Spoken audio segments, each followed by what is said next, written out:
Avec Minispot, j'apprends tellement de choses. Avec Minispot, j'apprends tellement de choses. J'espère que mon Seigneur sera satisfait de moi. J'espère que mon Seigneur sera satisfait de moi. Alhamdulillah, Alhamdulillah, Alhamdulillah, Alhamdulillah. Que l'islam et mon iman soient de plus en plus forts afin d'être auprès d'Allah. Voici le véritable trésor. Assalamu alaikum les enfants. Aujourd'hui, nous allons parler du prophète Mohammed sallallahu alayhi wa sallam, qui est une figure unique. C'est un homme d'État, un chef et un stratège clairvoyant, un défenseur des droits humains, un réformateur de la société, un père de famille, un ami, un compagnon. Il a vécu en tant que fidèle messager d'Allah Azza wa Jal, investi d'une mission sacrée. Sa vie ressemble à un immense océan rempli de perles, et pour cueillir ces perles, il est nécessaire de nager dans cet océan et de nous plonger dans ses profondeurs. Nous avons besoin de lire le récit de sa vie et de méditer sur celle-ci. Et celui qui cherche à suivre ses pas trouve la paix, et il se sent heureux. Et c'est sur cette route qu'ont cheminé les compagnons, ainsi que tous ceux qui ont embrassé la foi musulmane. Dans le Coran, Allah subhanahu wa ta'ala dit « Ô prophète, nous t'avons envoyé à la fois comme témoin, annonciateur de bonnes nouvelles et avertisseur, afin que par la permission d'Allah et tel un flambeau étincelant, tu appelles les hommes à Allah. » Sourate Les Coalisés, versets 45 et 46. Le prophète représente donc le modèle parfait pour chaque croyant dans la mesure où il a su mettre en pratique les paroles du Coran dans tous les aspects de sa vie. Son épouse, Aïcha radiallahu anha, que l'on interrogeait à propos du caractère du prophète sallallahu alayhi wa sallam, répondit simplement « Son caractère était comme le Coran ». Le récit de la vie de notre prophète sallallahu alayhi wa sallam, dont il existe beaucoup de chroniques biographiques, peut également être intéressant d'un point de vue historique, permettant ainsi d'avoir un cadre complet de la personnalité du prophète Mohammed sallallahu alayhi wa sallam, dont la vie grandiose a dépassé les limites du temps et de l'espace. Nous allons apprendre à connaître le dernier messager d'Allah subhanahu wa ta'ala.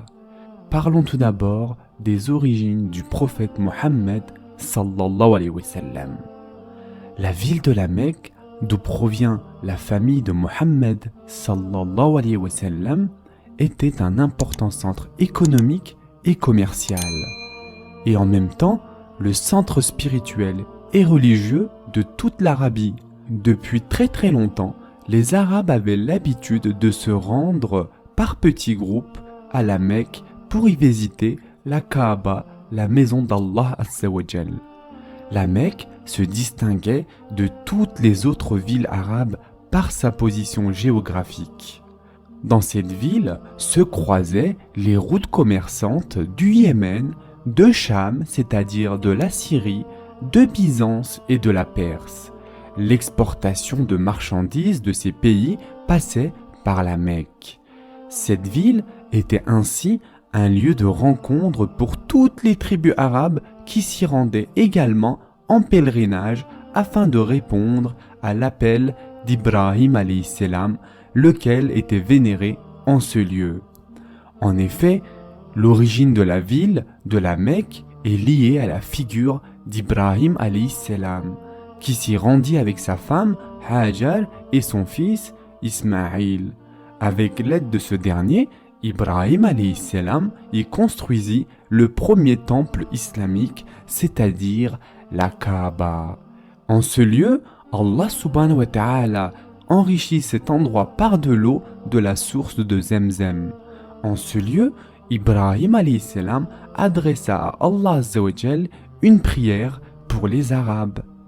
Ibrahim alayhi salam dit, et ceci se trouve dans le Coran, « Seigneur, envoie-leur un prophète issu d'eux-mêmes, qui leur récitera tes versets, leur enseignera l'écriture et la sagesse, et les purifiera de leurs fausses croyances. Tu es en vérité le puissant, le sage. Sourate la vache, verset 129. Allah Azza wa Jal accepta la prière d'Ibrahim alayhi salam. Il envoya ainsi Muhammad sallallahu alayhi wa sallam en tant que dernier messager et fit de son peuple des plus heureux. À la Mecque, Ismaïl et ses descendants vécurent jusqu'à Abd-Manaf, lequel intensifia les relations diplomatiques avec les autres pays jusqu'en Perse et en Byzance. Dans la ville de la Mecque vécut également son fils Hashim, qui fut célèbre pour sa générosité et qui étendit le commerce à d'autres pays éloignés. Son fils, Abd-el-Muttalib, perpétua la tradition de ses prédécesseurs et à la suite d'une vision reçue en songe dans laquelle il entendit déterre la douce clarté, après un effort très pénible, il ramena à la lumière et épura la source sacrée de Zemzem qui, aujourd'hui encore, jaillit et désaltère les pèlerins. Cet acte fut particulièrement apprécié par le peuple de la Mecque, qui souffrait depuis longtemps d'une grande sécheresse et marqua le commencement symbolique d'un renouveau spirituel attendu. Quelques années après la réouverture du puits de Zemzem, Allah Azza wa Jal donna 10 fils à Abd al-Muttalib, parmi lesquels il y avait Abdallah. Celui-ci se maria avec Amina et de leur union naquit Muhammad sallallahu alayhi wa sallam. De plus, dans la sourate Les rangs serrés, verset 6, Allah Azza wa Jal nous révèle que Isa alayhi salam, c'est-à-dire Jésus, a annoncé la venue de Muhammad sallallahu alayhi wa sallam. En effet, Isa alayhi salam dit, et ceci se trouve dans le Coran, « Souviens-toi également de Jésus, fils de Marie, qui disait « Ô fils d'Israël, je suis le messager d'Allah envoyé vers vous. Je viens confirmer la Torah qui m'a précédé et vous annoncer la venue après moi d'un prophète du nom d'Ahmed. » Mais quand celui-ci est venu leur en apporter les preuves, ils se sont écriés « C'est de la magie manifeste ». Ceci se trouve encore une fois dans la sourate Le Rang, verset 6. Pour votre information, les enfants, le prophète Mohammed avait différents noms. Et Ahmed est l'un des noms du prophète Mohammed sallallahu alayhi wa sallam, qui veut dire très loué. Le prophète Mohammed sallallahu alayhi wa sallam est le dernier des prophètes. Il est né dans le désert de l'Arabie en 570, soit environ 600 ans après Jésus-Christ, c'est-à-dire Isa alayhi salam, au sein de la tribu la plus honnête de ce peuple, dans la famille la plus noble et la plus respectée de cette tribu. Le prophète Mohammed sallallahu alayhi wa sallam était un orphelin. Son père était mort avant même sa naissance. Il fut élevé dans le désert conformément à la coutume arabe de l'époque.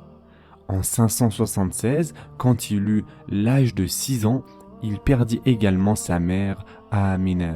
Il fut dès lors placé sous la tutelle de Abdul Muttalib, son grand-père, et plus tard, c'est son oncle Ebu Talib qui l'éleva.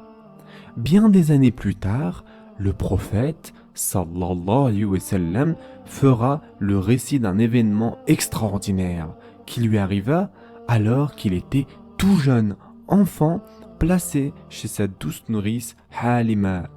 Des anges, sous la forme de 2 hommes vêtus d'une tunique d'une blancheur éclatante, vinrent à la rencontre de Mohammed sallallahu alayhi wa sallam. Ces anges tenaient dans leurs mains un bassin.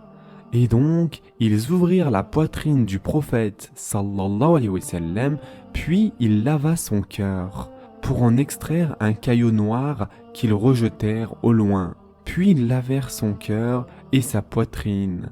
Et ceci, les chers enfants, est mentionné dans les premiers versets de la sourate L'épanouissement, dans laquelle Allah Azza wa Jal dit à Mohammed sallallahu alayhi wa sallam, n'avons-nous pas épanoui ta poitrine?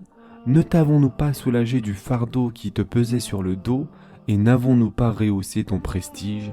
Sourate l'épanouissement, versets 1 à 4. Mohammed sallallahu alayhi wa sallam avait l'habitude de garder sous un soleil de plomb les moutons et les chèvres aux environs dans les collines entourant la Mecque. Le soin que Mohammed sallallahu alayhi wa sallam mettait à garder les troupeaux contenait un signe plus profond qui démontrait la sagesse et la protection d'Allah Azza wa Jal, préparant le futur prophète sallallahu alayhi wa sallam qui devrait prêcher la foi musulmane aux gens. Saviez-vous que le prophète sallallahu alayhi wa sallam était le digne de confiance? Jeune homme, Mohammed sallallahu alayhi wa sallam était connu de tous comme El-Amin, c'est-à-dire celui sur qui on peut compter, grâce à son honnêteté et à son noble caractère. Son oncle l'aimait profondément et l'emmenait avec lui en Syrie lorsqu'il s'y rendait pour ses affaires. De cette façon, Mohammed sallallahu alayhi wa sallam put apprendre à gagner sa vie en tant que commerçant. Il menait ses affaires avec succès. Bien qu'il fût relativement pauvre, son honnêteté et sa nature généreuse faisaient qu'il était aimé et qu'il avait la confiance de tous ceux qui le connaissaient. À cette époque, vivait à la Mecque une des femmes les plus honorables. Elle s'appelait Khadija radiallahu anha et elle était une riche commerçante. Mohammed sallallahu alayhi wa sallam travailla pour elle. Et lorsqu'il atteignit l'âge de 25 ans, il reçut de sa part une demande en mariage de façon indirecte. Bien qu'elle fût son aînée et déjà 2 fois veuve, Mohammed sallallahu alayhi wa sallam accepta son offre.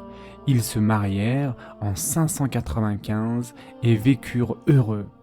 Khadija radiallahu anha donna au prophète sallallahu alayhi wa sallam 2 garçons et 4 filles.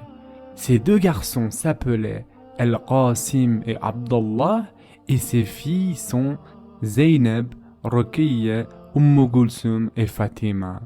Malgré la perte de leurs 2 fils en bas âge, Khadija radiallahu anha et Mohammed sallallahu alayhi wa sallam vécurent une vie de famille heureuse. Saviez-vous que la compagnie du prophète Mohammed sallallahu alayhi wa sallam ainsi que ses sages conseils étaient recherchés par tous? Il est rapporté qu'une fois, alors que l'on était en train de réparer la Kaaba, dont les murs avaient été dévastés par de violentes inondations, il y eut un désaccord entre les 4 principales tribus des Quraysh, pour savoir laquelle parmi les 4 aurait l'honneur de replacer la pierre noire sacrée. La dispute était sur le point de dégénérer quand un des anciens proposa « La première personne qui entrera sera notre juge ». Pour leur plus grande joie, ils virent que le premier à entrer fut Mohammed sallallahu alayhi wa sallam. « C'est El-Amin, l'honnête !» s'écrièrent-ils. Mohammed sallallahu alayhi wa sallam fut informé de la situation et il demanda qu'on lui apportât un morceau de tissu. Il plaça la pierre noire sur le vêtement et demanda aux membres de chaque tribu d'en tenir un coin, de façon à pouvoir soulever la pierre tous ensemble. Puis Mohammed sallallahu alayhi wa sallam l'a remis lui-même à sa place, dans l'un des angles de la Kaaba. Il sut donc avec intelligence mettre fin à cette querelle et il évita un risque de guerre. Les Arabes de l'époque étaient un peuple noble et avaient de grandes et rares qualités. Comme tous les peuples des origines, ils étaient courageux, généreux et loyaux. Néanmoins, ils se trouvaient souvent impliqués dans de petites disputes, se querellant sans cesse, prêts à répandre le sang à la moindre occasion. L'époque primordiale de la descendance d'Ismaïl, dite de la pureté du monothéisme, qu'on appelle El-Hanafiya, fut suivie d'une longue période appelée l'ignorance, c'est-à-dire el-jahiliya. Les hommes de cette époque avaient peu de respect pour le faible, l'orphelin et la veuve, et nombreux étaient ceux qui se livraient à des beuveries. Certains pères, par avarice, n'hésitaient pas à enterrer les filles vivantes. Dans cette ambiance décadente, le culte religieux fut perdu et le peuple dégénéra dans l'idolâtrie, dans la superstition et le polythéisme. En ce temps, le polythéisme, le culte des idoles, était pratiqué par la presque totalité de la population. La religion éternelle, laissée en héritage par Ibrahim alayhi salam, l'adoration du Dieu unique, était oubliée depuis longtemps, presque comme enterrée avec le puits de Zemzem. Au fil des années, près de 360 idoles et statues qui représentaient de faux dieux furent érigées à l'intérieur et autour de la maison sacrée, la Kaaba. Beaucoup de ces faux dieux portaient des noms féminins, comme Lat, Manat et Uzza. Certains noms étaient ceux de personnes célèbres de l'époque de Nuh alayhi salam, comme Wad, Suwa, Ya'uq et Nasr, qui étaient déifiés et adorés de nombreuses années après leur mort.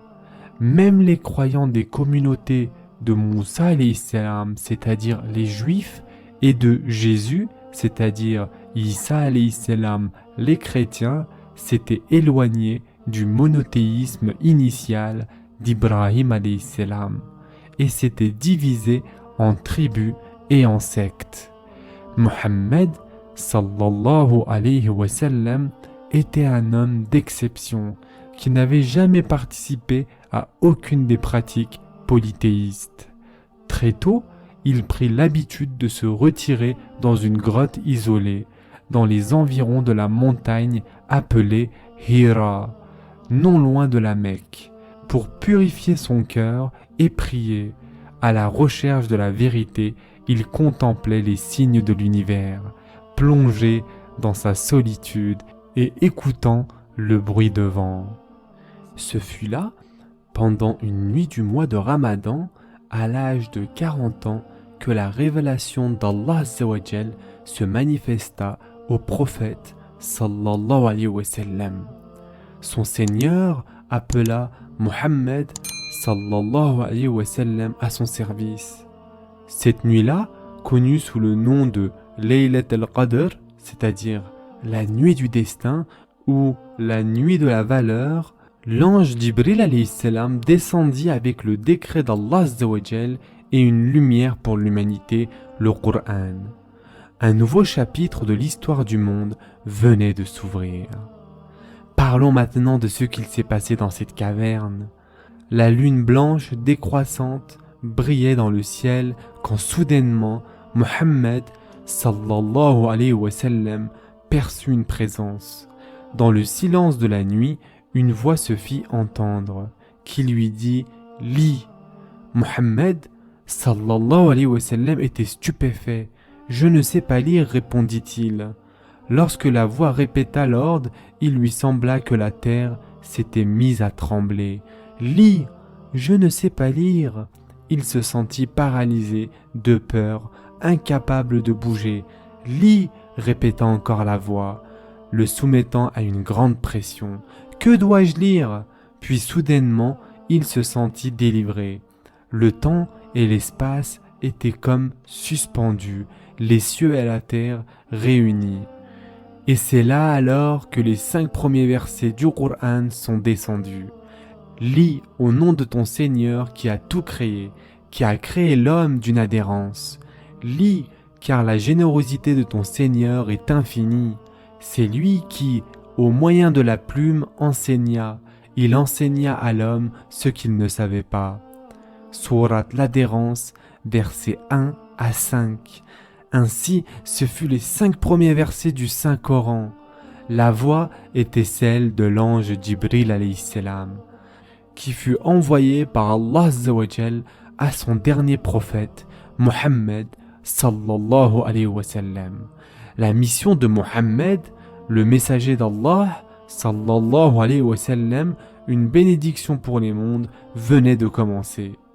Le prophète Mohammed, sallallahu alayhi wa sallam, venait de recevoir les premières paroles d'Allah Azza wa Jal dans la grotte où il se trouvait au cœur du mont Hira. C'était en 610. Il dévala ensuite la montagne, le visage luisant de sueur, le cœur battant à tout rompre. La dernière fois, nous avions dit que le prophète Mohammed sallallahu alayhi wa sallam venait de recevoir les premières paroles d'Allah Azza wa Jal dans la grotte où il se trouvait, au cœur du mont Hira. C'était en l'an 610. Il dévala la montagne, le visage luisant de sueur, le cœur battant à tout rompre. Les versets du Coran retentissaient encore dans sa poitrine. Quel avait été ce type de vision? Quels mots avaient donc été prononcés? Il courut vers son épouse Khadija radiallahu anha en s'exclamant « Couvre-moi, couvre-moi !» Elle le réconforta tendrement tandis qu'il lui racontait ce qui venait de lui arriver. Le prophète sallallahu alayhi wa sallam a dit « Je crains qu'un mal ne m'atteigne. » Jamais par Allah, lui répondit sa femme avec foi. Allah ne te voudra jamais de mal. Tu as de bonnes relations avec ta famille. Tu aides le pauvre et le nécessiteux. Tu accueilles les invités généreusement et tu assistes les malheureux qui le méritent. Quelques jours plus tard, Khadija radiallahu anha l'emmena chez son cousin, un homme sage nommé Waraka ibn Nawfal, qui connaissait bien la Torah et l'Évangile. Après que Mohammed sallallahu alayhi wa sallam eut décrit ce qui lui était arrivé la fameuse nuit, le vieil homme, sans hésitation, affirma que cela avait vraiment été une entrevue avec l'ange Jibril alayhi salam, le même ange que Allah Azza wa Jal avait envoyé à Moussa alayhi salam et à Isa alayhi salam. Et donc pour cet homme, il n'y avait aucun doute que le prophète sallallahu alayhi wa sallam annoncé dans les livres sacrés était bien arrivé. Et donc Waraka ibn Nawfal dit « J'aurais tant souhaité être jeune pour vivre jusqu'au temps où ton peuple te repoussera, lui dit le vieil homme. » Ainsi commença la mission du dernier des prophètes et ainsi naquit l'islam. La première à croire au prophète sallallahu alayhi wa sallam fut son épouse Khadija radiallahu anha, suivie très rapidement par le cousin du prophète sallallahu alayhi wa sallam, Ali, fils d'Abu Talib, qui vivait avec eux.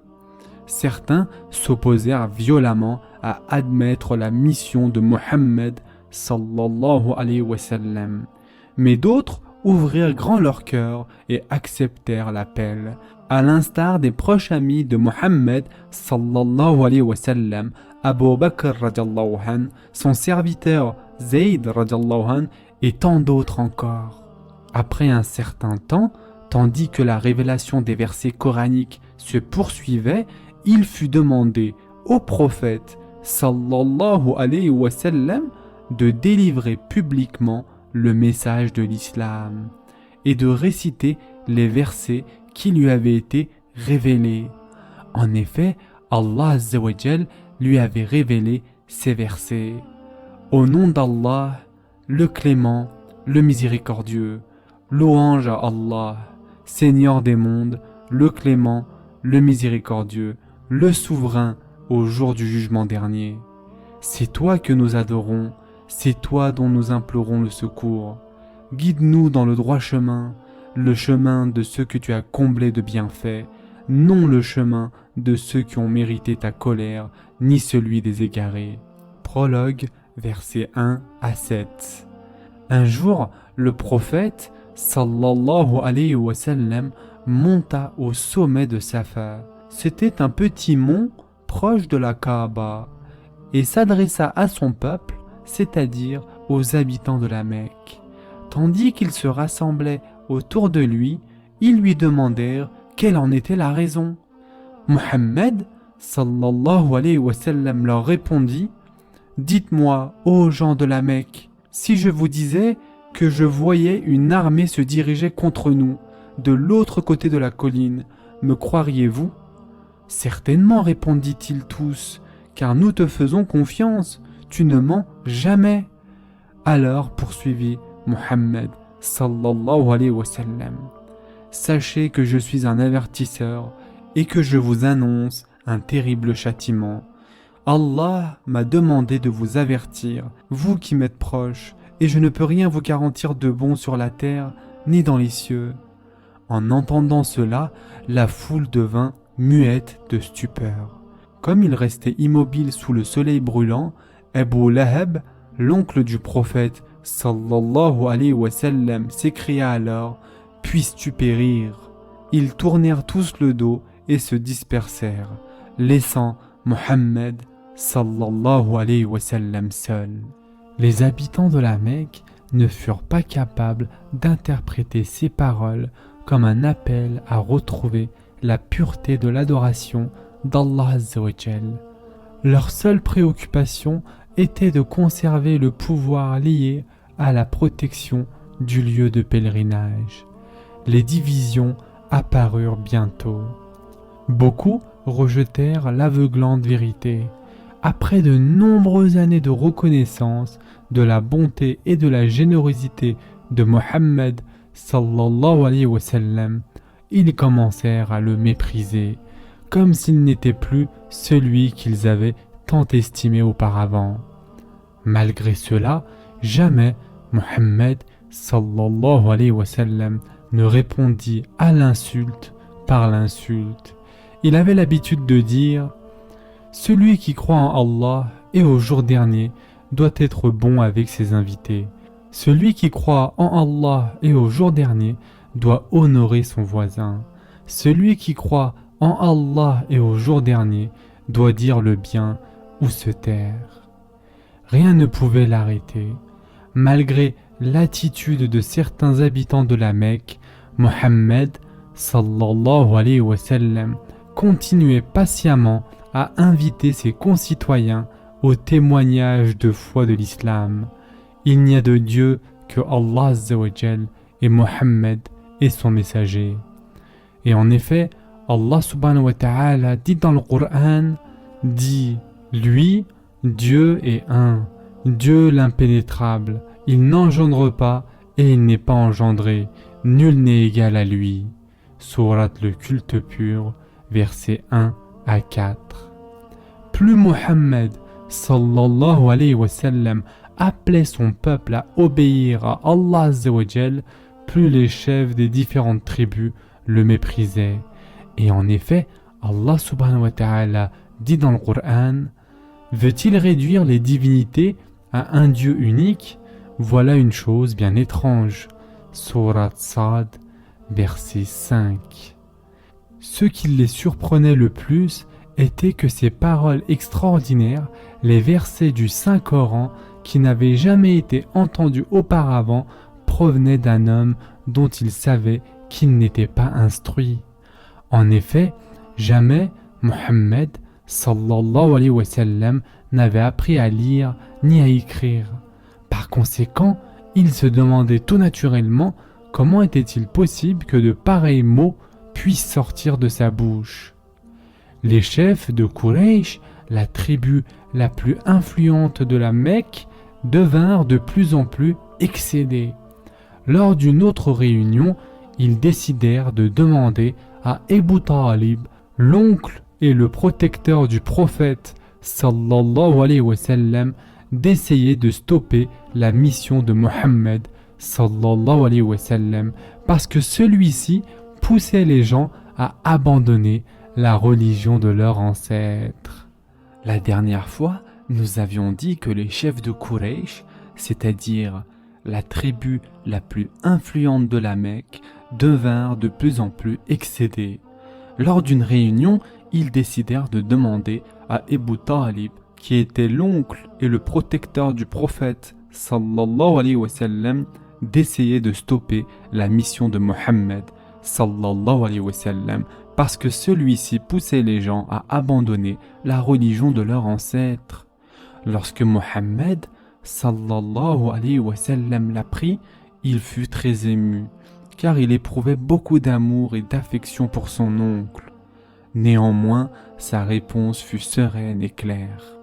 En effet, le prophète sallallahu alayhi wa sallam a dit « Par Allah, s'il plaçait le soleil dans ma main droite et la lune dans ma main gauche, jamais je ne consentirai à abandonner ma mission jusqu'à ce qu'Allah me donne la victoire ou jusqu'à ma mort. » Peu à peu, le nombre de musulmans augmentait, guidés par le prophète sallallahu alayhi wa sallam. Le premier groupe de croyants suivit la voie de la vérité et de la soumission. Leur amour de la vérité resplendissait, illuminant la société païenne de cette époque. La recherche des biens matériels, principal objectif et objet de toutes les ambitions ici-bas, avait été substituée par la recherche de la lumière et de la sagesse éternelle. En effet, le prophète sallallahu alayhi wa sallam a dit « Quiconque cherche le chemin de la connaissance, Allah lui facilitera le chemin du paradis. » Les musulmans furent l'objet de persécutions dès les premiers temps de l'islam, comme l'avaient été avant eux leurs frères juifs et chrétiens, et comme l'ont invariablement été tous ceux qui ont suivi les prophètes précédents. Ceux qui étaient pauvres et n'avaient pas de statut social souffrirent le plus cruellement. Bilal, radiallahu anh, un esclave noir originaire d'Abyssinie qui avait embrassé l'islam et qui fut le muezzin de la première communauté islamique, fut ligoté sur le sable brûlant sur l'ordre de son maître, tandis qu'on plaçait d'énormes pierres sur sa poitrine. « Où est ton Dieu maintenant ?» lui demanda-t-on en se moquant de lui. Mais aucune torture ne pouvait ébranler sa foi. En l'an 615, quelques centaines de musulmans parvinrent à quitter la Mecque, abandonnant leur maison, cherchant refuge en Abyssinie voisine, qui est maintenant l'actuelle Éthiopie, qui était alors une terre chrétienne. En Abyssinie régnait un roi animé par un grand esprit de charité qui accorda l'hospitalité aux musulmans et les protégea de leurs persécuteurs. Le souverain, tout en restant chrétien, avait reconnu l'origine divine de la révélation et fut touché lorsqu'il entendit les versets du Saint-Coran décrivant la naissance de Jésus, c'est-à-dire de Isa alayhi salam. Cet épisode de l'histoire de la première communauté islamique eut lieu la 5e année de la mission de Mohammed sallallahu alayhi wa sallam. Ceux qui n'avaient pu s'échapper subirent des persécutions de plus en plus violentes, mais n'abandonnèrent pas pour autant l'islam. Bien qu'isolés, les croyants étaient auprès du prophète Mohammed sallallahu alayhi wa sallam. Les chefs de la Mecque mirent en place une nouvelle tactique contre les musulmans. Le prophète sallallahu alayhi wa sallam et ses compagnons furent chassés et contraints à vivre dans un endroit isolé de la ville. Aucune provision ne leur parvenait. Ils eurent à souffrir de la faim et de la soif durant de longues périodes.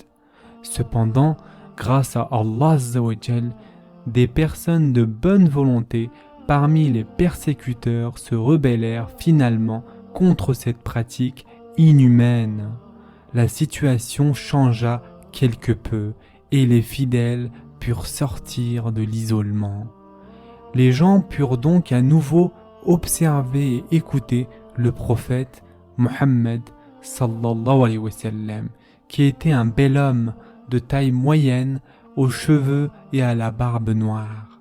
Il souriait souvent, mais c'était surtout son caractère et sa conduite qui touchaient le plus. Ses paroles étaient toujours riches en conseils et en sagesse prophétique. Une fois, le prophète sallallahu alayhi wa sallam dit « Soutiens ton frère, qu'il soit juste ou non. » Un homme alors demanda « Ô messager d'Allah, Je peux l'aider s'il est juste, mais comment puis-je l'aider s'il est injuste? Le prophète, sallallahu alayhi wa sallam, lui répondit: empêche-le de commettre l'injustice, c'est ainsi que tu pourras l'aider. Le bon comportement avec les gens, ainsi que la gentillesse et l'amour de Mohammed sallallahu alayhi wa sallam envers eux, étaient inégalables. Souvent, lorsqu'il passait près d'un groupe d'enfants, il caressait leur tête et parfois même se mettait à jouer avec eux. Et concernant cela, le prophète sallallahu alayhi wa sallam a dit: il existe auprès d'Allah une centaine de miséricordes, dont une seule est descendue parmi les djinns, l'humanité, les bêtes, les oiseaux et les insectes. Par cette miséricorde, ils tendent les uns vers les autres. Par elle, ils se témoignent mutuellement de la bonté. Par elle encore, ils manifestent de l'affection aux plus jeunes parmi eux. Allah Azza wa Jal s'est réservé pour lui 99 miséricordes, qui lui a manifesté sa bonté à ses amis le jour de la résurrection. Mohammed sallallahu alayhi wa sallam accorda une place d'honneur à la femme dans la société, chose qui était inimaginable à l'époque, lui garantissant des libertés et des droits que l'on ne trouvait nulle part ailleurs. Et en effet, le prophète sallallahu alayhi wa sallam a dit: le paradis se trouve au pied des mers. Mais la plupart persistaient toujours dans leur ignorance et continuaient à le repousser. De l'année de la tristesse. Elle survint la 10e année de la révélation, c'est-à-dire en l'an 610. Cette année, Mohammed sallallahu alayhi wa sallam eut le plus intense chagrin de sa vie. Son oncle, Abu Talib, qui l'avait encouragé et protégé, mourut. Ce deuil fut suivi de très près par le décès de sa chère épouse, Khadija radiallahu anha. Avec la disparition de ces deux soutiens d'importance, les polythéistes pensèrent que le prophète sallallahu alayhi wa sallam allait définitivement être vaincu. Bien qu'affligé par la disparition de ces deux êtres si chers à son cœur, il se mit à la recherche de nouveaux compagnons, également pour protéger ceux qui le suivaient contre les Mécois. Il décida de se rendre à Taïf, une ville située à l'est de la Mecque, à 3 jours de marche, à une centaine de kilomètres sur la route du Yémen. Il ne mit personne au courant de ce voyage, excepté Zayd radiallahu anh qui l'accompagna. Or, le peuple de Taïf, vers qui il était allé transmettre le message de l'islam, le repoussa sans état d'âme, à coups de pierre, le frappant jusqu'au sang. Pourquoi n'a-t-on pas révélé ce Coran à quelques personnages importants de l'une ou l'autre des deux villes, lui répliquaient les notables de cette ville. Sur le chemin du retour vers la Mecque, l'ange Jibril alayhi salam vint à la rencontre du prophète sallallahu alayhi wa sallam et il lui dit: Allah m'a chargé de punir les habitants de cette ville pour le mal qu'ils t'ont fait. Mais le prophète sallallahu alayhi wa sallam lui dit: montre-leur plutôt le droit chemin, car ils ne savent pas. Ce fut durant cette période de difficulté extrême que fut accordé au prophète sallallahu alayhi wa sallam le plus grand honneur de la part de son Seigneur le Très-Haut, le miraculeux voyage nocturne, appelé en arabe el-Isra ou el-Mi'raj. En l'an 621, durant cette nuit très particulière que l'on appelle la nuit de l'Isra et du Mi'raj, l'ange Jibril alayhi salam vint trouver Mohammed sallallahu alayhi wa sallam et le réveilla. Il l'invita à monter sur un animal nommé El-Buraq. Il s'agissait d'un animal paradisiaque ressemblant à un âne blanc allié avec une tête d'ange. Le prophète sallallahu alayhi wa sallam fut porté à la vitesse de la lumière. Buraq signifie éclair, jusqu'à la mosquée d'Al-Aqsa à Jérusalem. Là, en ce lieu sacré, au cœur de Jérusalem, Mohammed sallallahu alayhi wa sallam rencontra une assemblée de prophètes du passé et il guida leur prière commune. L'ange Jibril alayhi salam le prit alors et le fit monter à travers les 7 cieux pour qu'il soit témoin des mystères invisibles de l'univers et pour qu'il puisse contempler certains signes de son Seigneur. Mohammed sallallahu alayhi wa sallam et l'ange Jibril alayhi salam montèrent à travers les cieux successifs, rencontrant différents prophètes sous leurs formes célestes, tels que Isa alayhi salam, Yahya alayhi salam, Yusuf alayhi salam, Haroun alayhi salam et Moussa alayhi salam, jusqu'à ce qu'ils atteignissent enfin le 7e ciel. Là, ils trouvèrent un homme assis sur un trône à la porte de la demeure éternelle. « Jamais je n'ai vu un homme qui me ressemblait autant, dit le prophète sallallahu alayhi wa sallam. C'était mon père Ibrahim alayhi salam. » Mohammed monta encore, là où l'ange Jibril ne pouvait plus l'accompagner. Auprès de la vision directe d'Allah Azza wa Jal, à une distance de 2 portées d'arc ou moins encore. Mohammed sallallahu alayhi wa sallam s'était élevé au zénith du royaume des cieux.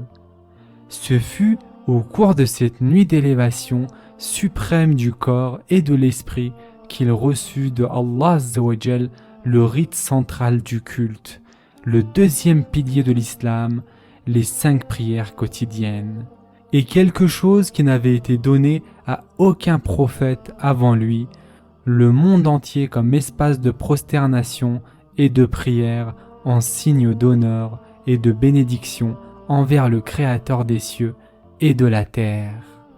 De nouveaux convertis de la ville de Yesrib, située à environ 500 km de la Mecque, ouvrirent les portes de leur maison aux exilés de la foi, souhaitant la bienvenue à tous les musulmans qui désiraient vivre en sécurité dans leur ville. Les habitants de Yesrib voulaient tout particulièrement que le prophète sallallahu alayhi wa sallam amena la paix dans leur ville rongée par des conflits tribaux interminables. Le prophète sallallahu alayhi wa sallam accepta.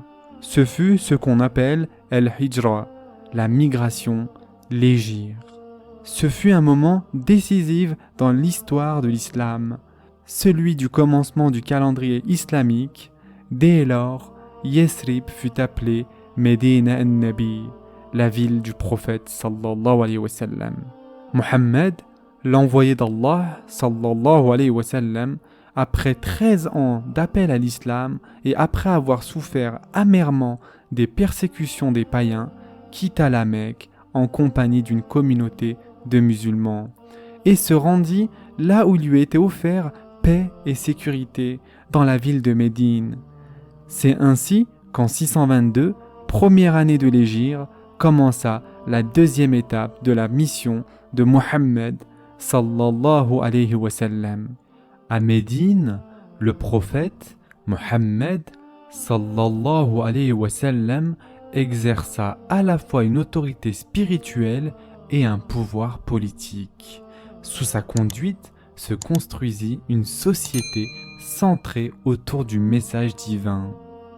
À Médine se réalisa ainsi de façon concrète la vision islamique de la paix entre les divers peuples du monde, sans distinction de religion et de race.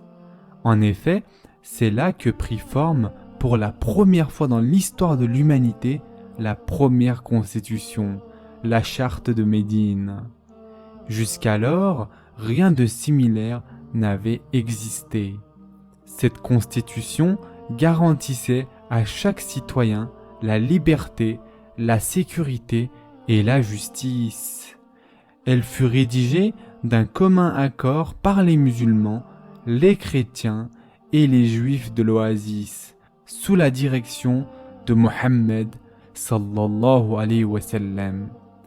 La caractéristique principale de cette nouvelle société était le bon comportement. L'avidité et l'égoïsme furent remplacés par la piété et par le souci de toute créature vivante. Le prophète sallallahu alayhi wa sallam a dit « Établir la justice entre deux personnes est une aumône. Aider quelqu'un à monter sur sa monture et lui monter ses bagages est une aumône. Répondre avec douceur à une question est une aumône. Enlever un obstacle sur la route d'une personne est une aumône. Sourire à son frère est une aumône. » À Médine, deux autres piliers de l'islam furent établis. La révélation ordonna aux musulmans de donner la zakat, c'est-à-dire l'aumône purificatrice prélevée sur le revenu, et de pratiquer le jeûne durant le mois de Ramadan. Pendant cette période, le prophète sallallahu alayhi wa sallam se remaria. Selon les usages de l'époque, il prit pour épouse plusieurs veuves de nobles compagnons qui avaient manifesté une dévotion et proximité particulière et qui se distinguaient par leur noblesse spirituelle. D'autres épouses comme Aïcha radiallahu anha et Safiya radiallahu anha eurent le prophète sallallahu alayhi wa sallam pour seul mari. La polygamie faisait partie de la société de ce temps-là, mais la révélation coranique en limita beaucoup la pratique et conseilla aux hommes de consacrer leur amour à une seule épouse. Les épouses du prophète sallallahu alayhi wa sallam constituaient une exception, dans la mesure où leur fonction était également d'assister les fidèles et d'aider à la transmission des enseignements du prophète sallallahu alayhi wa sallam. Elles sont ainsi appelées les mères des croyants. Leur vie était empreinte de piété spirituelle, de charité et d'élévation dans les vertus manifestées par le prophète sallallahu alayhi wa sallam. Aux alentours de Médine vivaient quelques tribus juives. Les musulmans ressentaient déjà une certaine affinité avec ces gens du livre, auxquels l'arrivée d'un prophète était annoncée dans la Torah. Allah Azza wa Jal avait dit à Moussa alayhi salam « J'élèverai parmi leurs frères un prophète, semblable à toi, et je mettrai mes mots dans sa bouche, et il leur dira tout ce que je leur commande. » Qui donc étaient dans l'Ancien Testament les frères des fils d'Israël, si ce n'est les fils d'Ismaïl? Qui d'autre aurait pu être le prophète semblable à Moussa alayhi salam? Qui donc lui ressemblait plus que Mohammed sallallahu alayhi wa sallam? Selon les paroles de Isa alayhi salam, la prophétie était aussi accomplie. Si je ne pars pas, le Paraclet, le Consolateur, ne pourra point venir à vous. Mais si je m'en vais, je vous l'enverrai. Il vous guidera vers la vérité, car il ne parlera pas de lui-même, mais il ne dira que ce qu'il entendra. Jusqu'à cette période, les musulmans avaient toujours prié dans la même direction, c'est-à-dire dans la même qibla que les gens du livre, tournés vers la ville sacrée de Jérusalem, la troisième ville sainte de l'islam après la Mecque et Médine. Il fut désormais demandé aux croyants de se tourner dans la direction de la Mecque, la Kaaba. Ce changement, quant à la direction de la prière, fut le symbole de la distinction et de l'honneur octroyé à la nouvelle communauté des musulmans, la Ummah. En fait, étant fidèles à Ibrahim alayhi salam, les musulmans se tournèrent naturellement vers la première maison, la Kaaba. Les chefs mécois étaient toujours déterminés à éliminer la nouvelle communauté musulmane et ils préparaient une attaque contre Médine.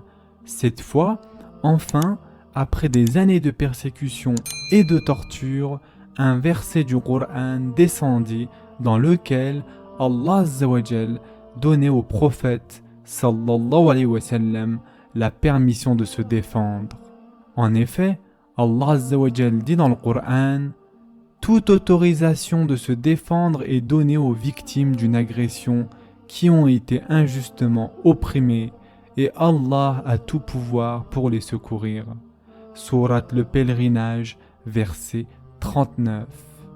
Et le résultat de cela fut la bataille de Badr, qui eut lieu en 623, durant la 2e année de l'Hégire, pendant le mois de Ramadan. L'armée de la Mecque, 3 fois plus nombreuse que son adversaire, attaqua la petite armée des musulmans. Mais, par la volonté divine, l'issue de la bataille fut une spectaculaire victoire des musulmans, qui bénéficièrent lors de l'instant culminant de l'intervention des anges envoyés par Allah Azza wa Jal au secours de musulmans. Quelques chefs mécois qui avaient persécuté les musulmans furent tués, d'autres furent faits prisonniers et rachetés à bon prix. Pour la première fois de l'histoire, les prisonniers de guerre furent traités dignement, nourris et protégés. La force et le courage des musulmans avaient surpris les adversaires mécois et leurs alliés. Pourtant, bien qu'ayant vu de leurs propres yeux les anges combattre aux côtés des croyants, ceux-ci persistaient à vouloir détruire l'islam.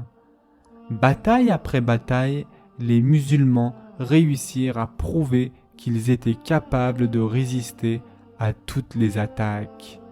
L'année suivante, ils échappèrent de justesse à une défaite lors de la bataille d'Uhud, ce qui donna aux Qurayshites l'idée de les attaquer et de les anéantir une fois pour toutes. Au cours de cette bataille, la certitude d'être aidés d'Allah Azza wa Jal poussa de nombreux musulmans à désobéir aux ordres du prophète sallallahu alayhi wa sallam, se lançant dans l'attaque alors que Mohammed sallallahu alayhi wa sallam leur avait ordonné d'attendre l'ennemi en tenant leur position. Cela causa de nombreuses pertes dans les rangs du prophète et Mohammed sallallahu alayhi wa sallam lui-même fut blessé durant la bataille. Comme nous l'avions dit la dernière fois, beaucoup de musulmans désobéirent aux ordres du prophète sallallahu alayhi wa sallam, se lançant dans l'attaque alors que Mohammed sallallahu alayhi wa sallam leur avait ordonné d'attendre l'ennemi en tenant leur position. Cela causa de nombreuses pertes dans les rangs du prophète sallallahu alayhi wa sallam qui fut lui-même blessé durant la bataille. Certains, le croyant mort, abandonnèrent le camp. Ce n'est que grâce aux compagnons les plus fidèles, dirigés par les conseils du prophète sallallahu alayhi wa sallam, que la défaite se transforma en une victoire. La dernière bataille advint à Médine même, lorsque les Mécois, ayant l'ambition d'éliminer définitivement la nouvelle religion, montèrent un complot et s'allièrent avec certains bédouins et certaines tribus juives, ainsi que quelques musulmans hypocrites vivant à la Mecque et à l'intérieur de Médine. Ce fut donc pendant la 5e année de l'Hégire qu'une armée de plus de 10 000 hommes se dirigea vers Médine. Cependant, les musulmans étaient prêts à se défendre. Sur les conseils de Salman al-Farisi radiallahu anh, un persan récemment converti à l'islam, ils avaient creusé de larges et profonds fossés autour de la ville. Le prophète sallallahu alayhi wa sallam lui-même participa aux préparatifs. Après un long mois de siège, les Mécois voyaient s'éloigner peu à peu la perspective d'une victoire. Ils étaient toujours incapables de pénétrer dans la ville et commencèrent à s'impatienter. Petit à petit, la méfiance commença à se répandre parmi les forces alliées. À la suite de querelles internes et à cause de conditions météorologiques difficiles, ils finirent par plier leurs tentes et ils se retirèrent. Ce fut une grande victoire pour l'islam. Médine ne fut plus jamais attaquée. L'année qui suivit, en l'an 6 de l'Hégire, une trêve fut décrétée entre les Mecquois et le prophète sallallahu alayhi wa sallam, bien que les termes du traité fussent nettement en faveur des Qurayshites. On l'appela le traité de Hudaybiyah, du nom du plateau situé aux environs de la Mecque, aux frontières du territoire sacré où le traité fut conclu. La période de paix qui s'ensuivit donna l'occasion pour de nombreux non-musulmans de voir par eux-mêmes les bienfaits du mode de vie islamique. C'est ainsi qu'un grand nombre de Mecquois et des membres de différentes tribus embrassèrent l'islam. Maintenant, nous allons parler de l'appel aux dirigeants. Durant cette période, le prophète sallallahu alayhi wa sallam envoya des lettres à un grand nombre de gouverneurs, dont les empereurs des deux superpuissances de l'époque, la Perse et Byzance, en les invitant à l'islam. L'empereur Héraclius était sur la route de Jérusalem quand il reçut la lettre portant le sceau du prophète sallallahu alayhi wa sallam. Il lut de la part de Mohammed, messager d'Allah, à Héraclius, empereur de Byzance. Que la paix soit sur celui qui suit la voie de la vérité. Je t'invite à l'islam. Accepte cette religion et tu connaîtras la paix et la prospérité. Et Allah t'accordera une double récompense. Si tu rejettes l'islam, les péchés de tes sujets retomberont sur toi. Et ce hadith a été rapporté par l'imam al-Bukhari. Cette lettre se terminait par ce verset du Coran dans lequel Allah subhanahu wa ta'ala dit « Dis, ô gens des Écritures, élevez-vous à une formule commune entre vous et nous, à savoir de n'adorer que Allah seul, de ne rien lui associer et de ne pas nous prendre les uns les autres pour des maîtres en dehors d'Allah. S'ils s'y refusent, dites-leur, soyez témoins que, en ce qui nous concerne, notre soumission à Allah est totale et entière. Sourate La famille d'Imran, verset 64. Pendant ce temps, en Arabie, la force de l'islam croissait rapidement. 2 ans après la trêve conclue avec les Mecquois, le prophète, sallallahu alayhi wa sallam, décida de marcher sur la Mecque avec une armée forte d'environ 10 000 hommes. Il était déterminé à pouvoir exercer son droit au pèlerinage, que les adversaires, se basant sur les accords passés, continuaient de refuser au prophète sallallahu alayhi wa sallam et aux fidèles musulmans. Ce qui se passa alors reste un fait remarquable dans l'histoire des conquêtes religieuses. Le prophète sallallahu alayhi wa sallam s'empara de la Mecque sans qu'une goutte de sang ne fût versée. Il franchit la porte de la ville sur son chameau, la tête baissée, en signe d'humilité à l'égard de la maison sacrée, dont il avait été le gardien dans sa jeunesse, tandis que tous les habitants de la ville le regardaient. À la surprise générale, il pardonna à tous ceux qui furent les plus grands ennemis de l'islam et annonça une amnistie générale. Ce fut le jour de la victoire et la fin des signes de l'idolâtrie dans cette ville sainte. Ainsi se termina la libération et la conquête de la Mecque.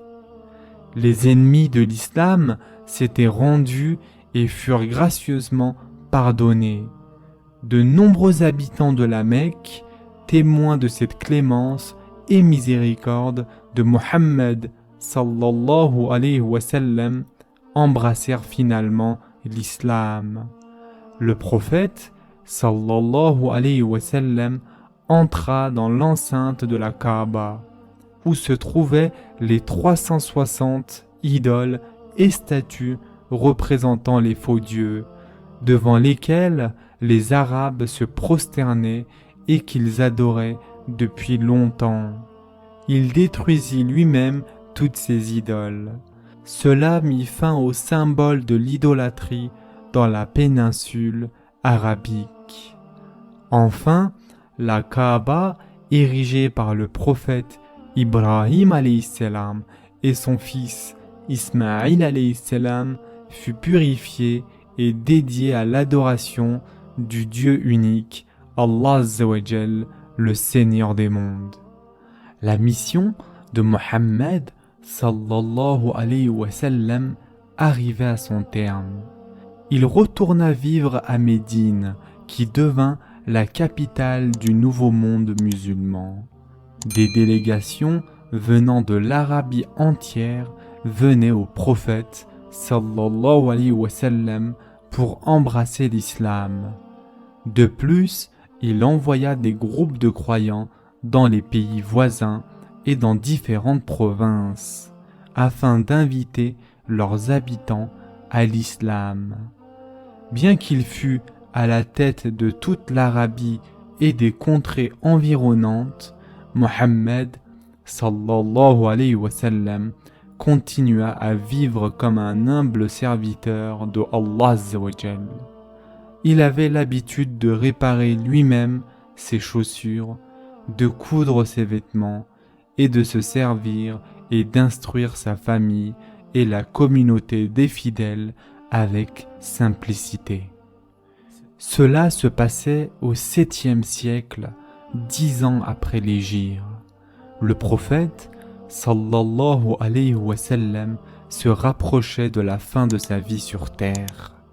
Ce fut l'année pendant laquelle il accomplit pour la première et dernière fois le pèlerinage, c'est-à-dire el-Hajj, qui correspond au 5e pilier de l'islam. Sous un soleil de plomb, sur le plateau de Arafat, le prophète sallallahu alayhi wa sallam délivra son dernier sermon que voici. Ô gens, écoutez attentivement mes paroles et comprenez, car je ne sais pas si je pourrai vous rencontrer en cet endroit passé cette année. Ô gens, votre sang, vos biens et votre honneur doivent être choses sacrées, de même que ce jour sacré, en ce mois sacré et en ce territoire sacré, jusqu'à ce que vous rencontriez votre Seigneur. Vous allez indubitablement rencontrer votre Seigneur et vous serez interrogé à propos de vos actes. Soyez donc vigilants. Vous ai-je donc fait parvenir fidèlement le message? Ô Allah, sois témoin. Quiconque reçoit un dépôt, qu'il le rende à celui qui lui avait confié. Ne retirez aucun intérêt de l'argent prêté, comme on faisait au temps de l'ignorance. Mais vous avez le droit sur vos capitaux. Ne soyez ni oppresseurs, ni opprimés. Et le droit du sang, du temps de l'ignorance, est supprimé, et ces meurtres ne seront plus vengés. Ô gens, le diable a perdu tout espoir d'être adoré sur l'une de vos terres. Néanmoins, il cherchera à vous tromper au sujet de vos petites affaires. Soyez donc vigilants à son égard pour la sécurité de votre religion. Vous ai-je délivré fidèlement le message? Ô Allah, sois témoin. En vérité, le temps est revenu à sa condition initiale, dans laquelle Allah Azza wa Jal l'avait créé le jour où il créa les cieux et la terre. Le nombre des mois pour Allah Azza wa Jal est 12. Parmi eux, 4 sont sacrés, durant lesquels la guerre et les combats sont interdits. Ô gens, vos femmes ont un droit sur vous et vous avez un droit sur elles. Traitez les femmes avec douceur. Elles sont vos partenaires et vos soutiens engagés. Vous les avez prises comme un dépôt d'Allah Azza wa Jal et leur plaisir vous est licite par une permission d'Allah Azza wa Jal. Soyez donc pieux en ce qui concerne les femmes et veillez à leur en vouloir du bien. Et je fais parvenir le message, ô Allah, sois témoin. Ô gens, j'ai laissé parmi vous ceux qui, si vous y tenez fermement, vous préservera de l'égarement. Une orientation bien claire, le livre d'Allah Azza wa Jal et la tradition de son prophète. Ô gens, tout croyant doit être un véritable frère pour un autre croyant. Les biens d'un frère sont inviolables, sauf s'il consent à en donner de bon gré. Ne vous trompez pas les uns les autres. Sur quoi, le prophète sallallahu alayhi wa sallam leva son index vers le ciel, puis, en direction de la foule, s'exclama « Ô Allah, sois témoin, ô Allah, sois témoin » et il ajouta que les présents fassent parvenir ce message aux absents. C'est alors à ce moment-là que furent révélés quelques-uns des derniers mots du Coran. Allah Azza wa Jal dit dans le Coran « Aujourd'hui, j'ai amené votre religion à son point de perfection. Je vous ai accordé ma grâce tout entière et j'ai agréé l'islam pour vous comme religion. » Sourate la Table, verset 3. Ce sera tout pour aujourd'hui.